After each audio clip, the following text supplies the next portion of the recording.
battle and then Sasha yelp in pain. I rushed outside just in time to see a group of kids all taking turns throwing rocks at Sasha. I was pissed. As I rushed over to Sasha, I calmly asked them, "Did it ever occur to you to wonder why I keep my dog chained in a fenced yard?" Then I unhooked her. Sasha ran at my back fence and climbed over it. The kids started running down the alley with Sasha right behind them, barking away. I let her go half a block before whistling at her because I just wanted to scare the kids away. She came trotting back all happy as can be. A couple of hours later, one of the kids came back with his mother. She started screaming, "You effing beach. You had your dog attack my son. He was only having a fun time. He's just a boy." The kid was at least 16 years old. "You scared him. It was just a joke. You had no right to do that. I'm calling the police and having that dog effing put down." She didn't give me a second to speak and started threatening me, so I called the police. The operator could hear her plain as day even though she was at least 40 feet from me. 2 cop cars with 4 policemen showed up in just 5 minutes. 2 officers came to talk to me, while the other 2 talked to the entitled mom and her son. The mom would not stop screaming and cursing the entire time she talked to them.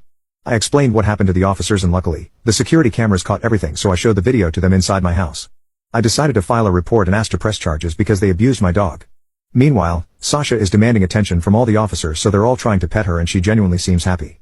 Well, when we went outside towards the entitled mom and her son, we're about 10 feet from them when Sasha suddenly cuts in front of me to stop me and starts growling. The skin around her face went tight, making it look like a hair-covered skull. The hair on her back raised up and she is very scary when she's like that.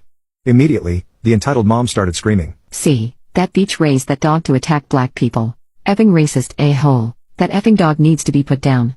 Mind you, the 2 officers that were with me were African American and she was extremely friendly with them so no, Sasha isn't racist.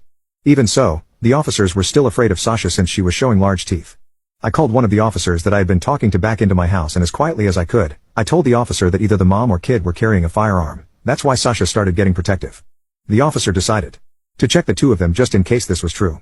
Turns out, the entitled mom had an unregistered firearm and the kid has a 6 switchblade, which isn't legal in the state. So, in addition to a charge of animal cruelty, they got nailed for carrying a concealed weapon, being in possession of a firearm while on probation, resisting arrest, and a couple of other charges. The mom never stopped screaming the entire time this happened and while being driven away. I don't think that's how either of them expected to end the day, but I enjoyed it. Even better, I never saw them again and the kid stopped harassing Sasha.